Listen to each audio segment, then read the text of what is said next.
Taste the Daily. 3 ஆண்டுகளாக நிதி ஆயோக் கூட்டத்தை புறக்கணித்த ஸ்டாலின் தற்போது பங்கேற்றது ஏன் என எதிர்க்கட்சித் தலைவர் எடப்பாடி கே பழனிசாமி கேள்வி. டாஸ்மாக் முறைகேடு தொடர்பாக நடைபெற்ற இடி ரெய்டிற்கு பயந்துதான் நேற்று நிதி ஆயோக் கூட்டத்தில் ஸ்டாலின் பங்கேற்றிருப்பதாகவும் விமர்சனம். இந்த 3 ஆண்டு காலமாக நிதி ஆயோக் கூட்டம் நடைபெற்றுக் கொண்டிருக்கிறது. அந்த கூட்டத்தில் ஏன் கலந்து கொள்ளவில்லை? ஏன் தமிழ்நாட்டுடைய நிதியை பெறுவதற்கு பாரத பிரதமரை சந்திக்கவில்லை? இப்பொழுது அவசியம் என்ன வந்தது?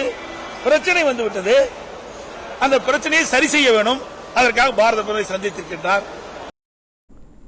எதிர்க்கட்சியாக இருந்தபோது பிரதமருக்கு கருப்பு கொடி காட்டியவர் இப்போது வெள்ளை கொடை பிடிக்கும் முதல்வராக இருக்கிறார் என எதிர்க்கட்சித் தலைவர் விமர்சனம். ஸ்டாலினின் டெல்லி பயணம் குறித்தும் திமுகவின் இரட்டை வேடம் குறித்தும் எதிர்க்கட்சித் தலைவர் எடப்பாடி கே பழனிசாமி காட்டம். அப்ப எதிர்க்கட்சி தலைவராக இருக்கின்ற பொழுது திரு மோடி அவர்கள் வந்தபோது கருப்பு, திரு ஸ்டாலின் அவர்கள் முதலமைச்சராக இருந்த பொழுது அவர் தமிழகத்துக்கு வருகின்ற போது வெள்ளை கொடை பிடித்தவர் தான் இந்த முதலமைச்சர் ஸ்டாலின் அவர்கள். ஏன் கடந்த 3 ஆண்டு காலமாக பிரதமர் மந்தியை முழுமையாக சந்தித்து தமிழ்நாட்டுடைய கோரிக்கை வைக்கல? இப்போ அவசியம் என்ன வந்தது? பிரச்சனை வந்துட்டது. அந்த பிரச்சனைக்கு தீர்வு காண வேணும். அதன் அடிப்படையில் தான் இன்றைக்கு பிரதமரை தனிப்பட்ட முறையிலே பார்த்து என்ன பேசுறான்னு தெரியாது. அவர் சொன்னதுதான் வெளியில் வந்திருக்குது. பிரதமர் சொன்னதான் உண்மை வெளியே வரும். ஈடியை கண்டு பயமில்லை என்றால் உதயநிதியின் தம்பி வெளிநாட்டிற்கு தப்பி ஓடியது ஏன்? 3 ஆண்டுகளாக ஸ்டாலின் பிரதமரை சந்திக்காதது ஏன்? தமக்கு பிரச்சனை வந்ததும் பிரதமரை தனியே சந்தித்தது ஏன் என எதிர்க்கட்சித் தலைவர் எடப்பாடி கே பழனிசாமி அடுக்கடுக்காக கேள்வி. உதயநிதி அவர்கள் சொன்ன ஈடி கண்டாலும் பயப்படும் இல்ல, மோடி கண்டாலும் பயப்படும் இல்ல, அப்புறம் ஏன் அவர் தம்பி ஓடி வெளிநாட்டுக்கு ஓடினாரு? அவர் தம்பி எதுக்கு ஓடி வெளிநாட்டுக்கு ஓடினாரு? தமிழ்நாட்டில் இங்க இருந்திருந்தா ஈடி கண்டா பயப்பட வீரவசனம் பேசியிருக்கலாம். தப்பித்தோம் பிழைத்தோம் என்று உதயநிதியுடைய தம்பி என்று சொல்லிக் கொள்கிறார்கள். பத்திரிகையிலும் வந்த செய்தி, ஊடகத்தில் வந்த செய்தி அடிப்படையில் சொல்லிக்கிட்டு அவர் ஏன் வெளிநாட்டுக்கு தப்பிச்சென்ற காரணம் என்ன? தமிழ்நாட்டில் சட்டம் ஒழுங்கு சந்தி சிரிக்கிறது. ஸ்டாலின் ஆட்சியில் பெண்கள் சிறுமிகளுக்கு பாதுகாப்பு இல்லை. அரக்கோணம் விவகாரத்தில் சாதாரண பிரிவில் மட்டுமே வழக்கு பதிவு செய்ததால் திமுக நிர்வாகி தெய்வசெயல் நீதிமன்றத்தை அணுகி ஜாமீன் பெற்றிருக்கிறார் என எதிர்க்கட்சித் தலைவர் ஆதங்கம். அரக்கோணத்திலே ஒரு பெண்ணுக்கு ஏற்பட்ட அவலநிலை, அந்த பெண் காவல் நிலையத்திலே புகார் கொடுக்கின்றார். உச்சநீதிமன்ற தீர்ப்பின்படி அந்த பெண் கொடுத்த புகாரை அப்பொழுது எஃப்ஐஆர் பதிவு செய்ய வேண்டும். ஆனால் அந்த பெண் 7ஆம் தேதி காவல் நிலையத்திலே புகார் கொடுக்கின்றார். 10ஆம் தேதி தான் அந்த புகாரை பதிவு செய்கின்றார்கள். அந்த புகார் செய்த அந்த நபர் தெய்வச்செயல் என்று பெயர், பத்திரிகையில் வந்த செய்தி. அவர் சாதாரண பிரிவின் அடிப்படையிலே வழக்கு பதிவு செய்யப்படுகிறது. அவர் நீதிமன்றத்தை அணுகின்றார். உடனே ஜாமீன் கிடைக்கின்றது.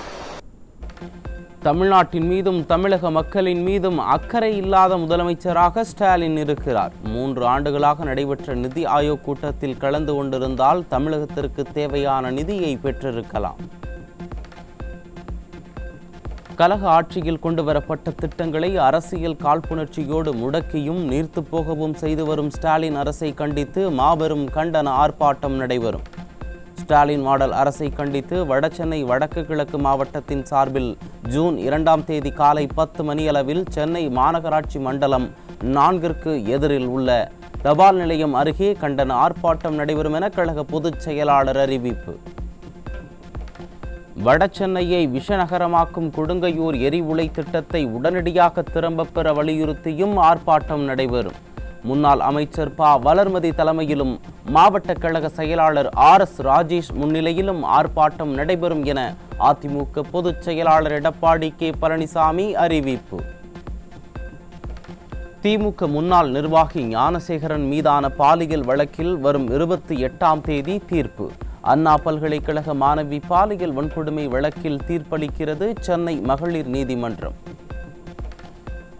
தனக்கு நியாயம் கிடைக்கவில்லை என்றும் காவல்துறை அலைக்கழிப்பதுடன் திமுக நிர்வாகிக்கு ஆளும் திமுக பக்கபலமாக இருப்பதாகவும் குற்றச்சாட்டு. ராணிப்பேட்டை மாவட்டம் அரக்கோணத்தில் திமுக நிர்வாகியால் பாலியல் துன்புறுத்தலுக்கு ஆளான கல்லூரி மாணவி கண்ணீர் மல்க வேதனை. போலீஸ் என்ன ரொம்ப டார்ச்சர் பண்ணுறாங்க. சத்தியமாக என்னால் முடியல.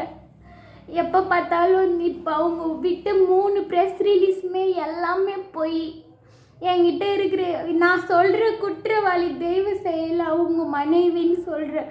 அவங்கள போய் ஒரு நாள் கூட விசாரிக்கவே இல்லை. அவங்க என்னை வந்து விசாரித்து என்னை ரொம்ப டார்ச்சர் பண்ணுறாங்க. ராணிப்பேட்டை மாவட்டம் அரக்கோணத்தில் அனுமதியின்றி துப்பாக்கி வைத்திருந்ததாக திமுக நகரமன்ற உறுப்பினர் சிக்கினார். ஸ்டாலினின் மாடல் ஆட்சியில் உளவுத்துறை தூங்கிக் கொண்டிருப்பதால் துப்பாக்கி கலாச்சாரம் தலைதூக்கி விட்டதாக மக்கள் குற்றச்சாட்டு. ஈரோட்டில் குடியிருப்பு பகுதியில் இளைஞர்கள் வாழ்வை சீரழிக்கும் கஞ்சாவை வைத்திருந்ததாக கல்லூரி மாணவர் உட்பட 3 பேர் பிடிபட்டனர். போதையின் பாதையில் சிக்கி இளைஞர்கள் சீரழிந்து வரும் நிலையில் பொறுப்பற்ற ஸ்டாலின் மாடல் அரசு வேடிக்கை பார்ப்பதாக மக்கள் விமர்சனம். தூத்துக்குடி மீன்பிடி துறைமுகம் அருகே விற்பனைக்காக வைக்கப்பட்டிருந்த கஞ்சா சிக்கியது. ஸ்டாலினின் மாடல் ஆட்சியில் நாளுக்கு நாள் அதிகரித்து வரும் போதைப் பொருள் புழக்கத்தால் கேள்விக்குறியாகும் சட்டம் ஒழுங்கு. செங்கல்பட்டு மாவட்டம் கூடுவாஞ்சேரி நகராட்சியில் விற்பனைக்காக பதுக்கி வைக்கப்பட்டிருந்த 3250 கிலோ ரேஷன் அரிசி பறிமுதல். துருபிடித்த இரும்புக்கர ஸ்டாலின் ஆட்சியில் ரேஷன் பொருட்கள் கள்ளச்சந்தையில் விற்கப்படும் அவலம் உள்ளதாக மக்கள் வேதனை.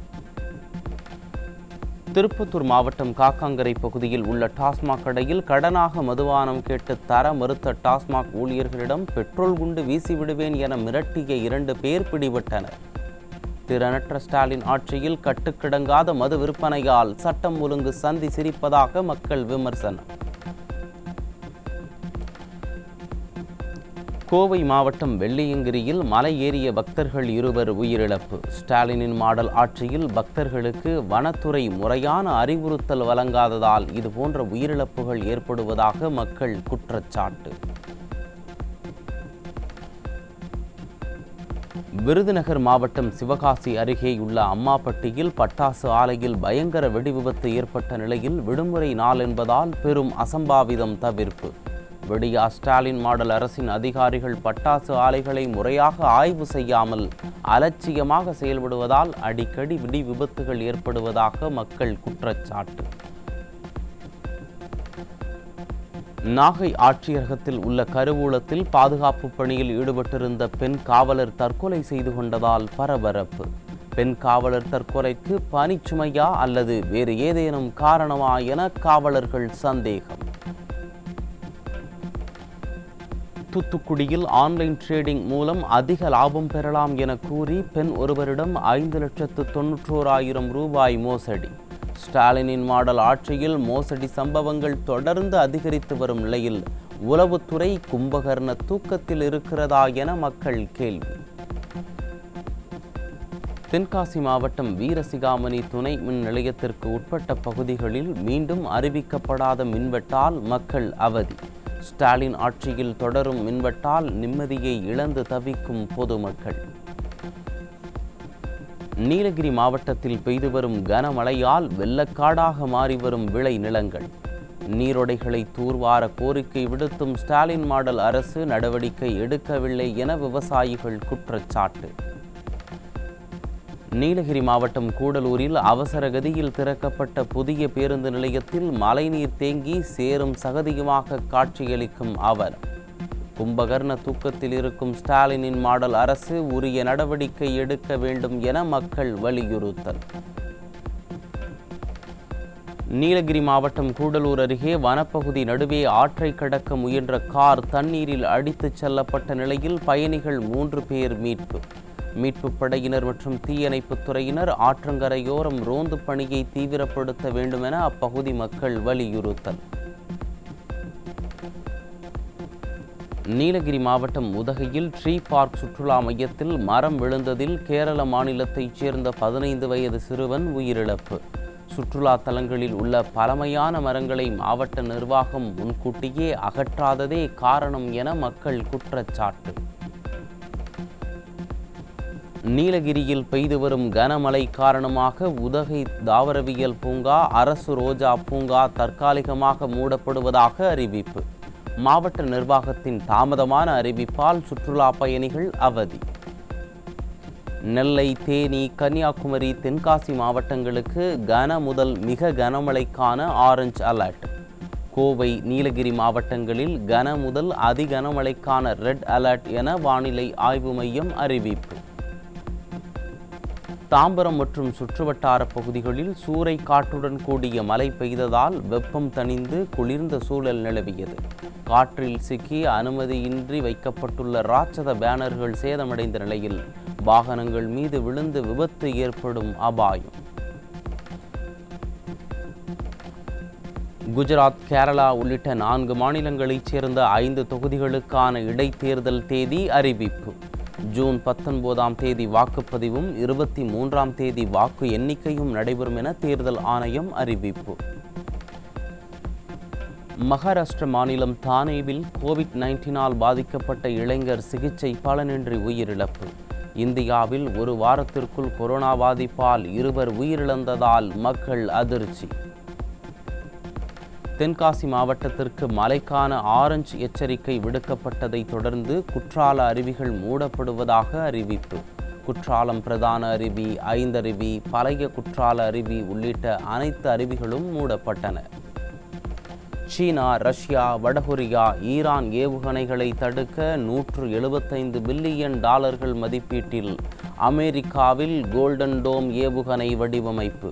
அமெரிக்க அதிபர் டொனால்ட் ட்ரம்ப் அறிவிப்பு. 69 ஏவுகணைகள் மற்றும் 298 ட்ரோன்கள் மூலம் உக்ரைன் மீது ரஷ்யா தாக்குதல். மொத்தமாக 12 பேர் கொல்லப்பட்டதாக உக்ரைன் தரப்பு தகவல். அஜித் குமார் ரேசிங் எனும் பெயரில் யூடியூப் சேனல் தொடங்கிய நடிகர் அஜித், கார் பந்தயங்கள் தொடர்பான அனைத்து தகவல்களும் பகிரப்படும் எனவும் அறிவிப்பு. IPL கிரிக்கெட் தொடரில் குஜராத் அணியை வீழ்த்தி தனது சீசனை நிறைவு செய்த சென்னை அணி இரவு நடைபெற்ற மற்றொரு போட்டியில் கொல்கத்தாவை வீழ்த்தி ஹைதராபாத் அணி அபாரம்.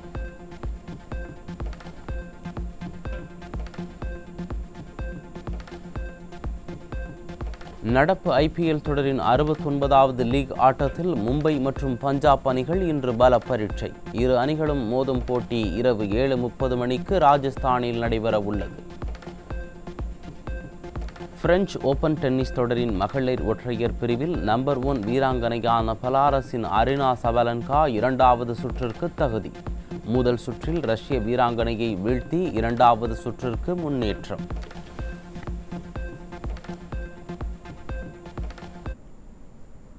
இனி செய்திகளை விரிவாக பார்க்கலாம்.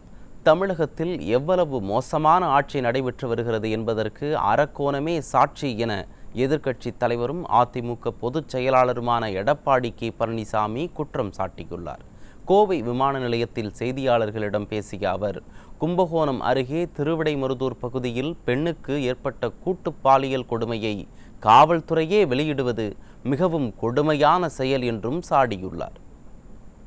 அரக்கோணத்திலே ஒரு பெண்ணுக்கு ஏற்பட்ட அவலங்களை அந்த பெண் காவல் நிலையத்திலே புகார் கொடுக்கின்றார்.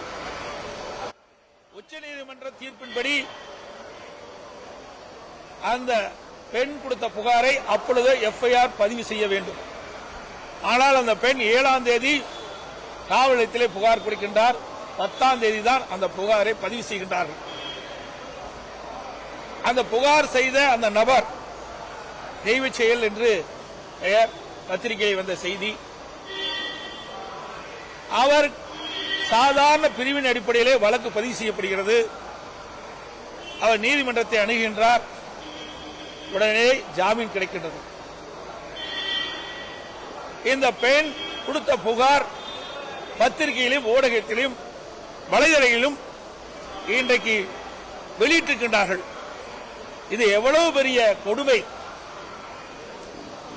வழக்கு சம்பந்தப்பட்ட புகார் கொடுத்தவர்கள் இதை வெளியிடக்கூடாது காவலர்கள்.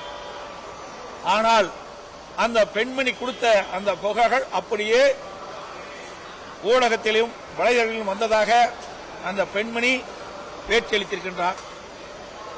அதோடு தனக்கு ஏற்பட்ட கொடுமைகளை மேதகு ஆளுநரிடம் தெரிவிப்பதற்காக சென்னை சென்றிருக்கின்றார் அவருடைய தாயாருடன். அங்கே சென்றவுடன் அங்கே இருக்கின்ற காவலருக்கு இது தெரிய வருகிறது. மேதகு ஆளுநரை சந்திக்க விடாமல் தடுத்து நிறுத்தி அந்த பெண்மனையும் அவரோடு வந்த தாயாரையும் ஒரு ஆட்டோவில் 2 பெண் காவலர்கள் ஏற்றி வழியிலே இறக்கி விடுகின்ற கொடுமை இந்த ஆட்சியிலே தான் பார்க்கப்படுகிறது. அந்த பெண்மணி சொல்லுகின்றார், இவ்வளவு கொடுமை எனக்கு ஏற்பட்டிருக்கின்றது. எனக்கு ஏற்பட்ட இந்த அவலங்கள் வேற எந்த பெண்ணுக்காக ஏற்பட்டால் அவள் எப்படி துணிந்து வந்து புகார் கொடுப்பார்கள் என்று அச்சத்தோடு தன்னுடைய நிலைமையை ஊடகத்தின் வாயிலாக வெளிப்படுத்தியிருக்கின்றார். இந்த செய்தியெல்லாம் ஊடகத்தின் வாயிலாக வெளிவந்திருக்கிறது. எவ்வளவு மோசமான ஆட்சி நடைபெற்றுக் கொண்டு என்பதற்கு இந்த அரக்கோணமே சாட்சி என்பதை இந்த நேரத்தில் தெரிவிக்க விரும்புகின்றேன். அதேபோல கும்பகோணம், தஞ்சாவூர் மாவட்டம் திருவிடைமதுர் பகுதியில் ஒரு பெண்ணுக்கு கூட்டு பாலியல் வன்கொடுமை நேர்ந்துள்ளது. அந்த பெண்ணுக்கு ஏற்பட்ட பாலியல் வன்கொடுமையை காவல்துறையை வெளியிடுகிறது. எவ்வளவு கொடுமையான செயல்! குற்றவாளிகள் முன்ஜாமீன் பெறுவதற்கு காவல்துறை துணை புரிகிறது. எஃப்ஐஆர் பதிவு செய்ய காலதாமதம் படுத்துகின்றார்கள். அதேபோல சாதாரண குற்றப்பிரிவிலே வழக்குகள் பதிவு செய்யப்படுகின்றன. இதை கண்டித்து அனைத்து இந்திய அண்ணா திராவிட முன்னேற்ற கழகத்தின் சார்பாக அந்த அரக்கோணத்தில் இருக்கின்ற பெண்மணிக்கும் கும்பகோணத்தில் இருக்கிற அந்த சிறுவிடைமதுர் பாதிக்கப்பட்ட பெண்மணிக்கும் நியாயம் கிடைக்க என்பதற்காக அறவழியிலே அனைத்து இந்திய அண்ணா திராவிட முன்னேற்ற கழகத்தின் சார்பாக அரக்கோணத்திலும் தஞ்சையிலும் மிகப்பெரிய ஆர்ப்பாட்டத்தை நாங்கள் நடத்தியிருக்கின்றோம். இவ்வளவு ஆட்சி இந்த ஆட்சியில் தான் பார்க்கப்படுகிறது. வேற என்ன சொல்ல? அதே போல இன்றைக்கு கோவை மாவட்டத்தில் பொள்ளாச்சியில் ஒரு காப்பகத்தில் 21 மதிக்கத்தக்க ஒரு ஆண் நபரை அந்த காப்பகத்திலே சேர்க்கப்பட்டிருக்கின்றார். அவரை அடித்து துன்புறுத்தி கொலை செய்யப்பட்டு அவருடைய நிலத்திலே புதைக்கப்பட்டதாக செய்திகள் வெளிவந்துள்ளன. ஆக இந்த ஆட்சியில் மக்களுக்கே பாதுகாப்பு இல்லை, பெண்களுக்கு பாதுகாப்பு இல்லை. அப்படிப்பட்ட ஒரு மோசமான ஆட்சி இன்றைக்கு தமிழகத்திலே நடந்து கொண்டிருக்கிறது. இனியாவது இந்த அரசு விழிப்போடு இருந்து மக்களை காக்க வேண்டும் என்று ஊடகத்தின் வாயிலாக தெரிவித்துக் கொள்கின்றேன்.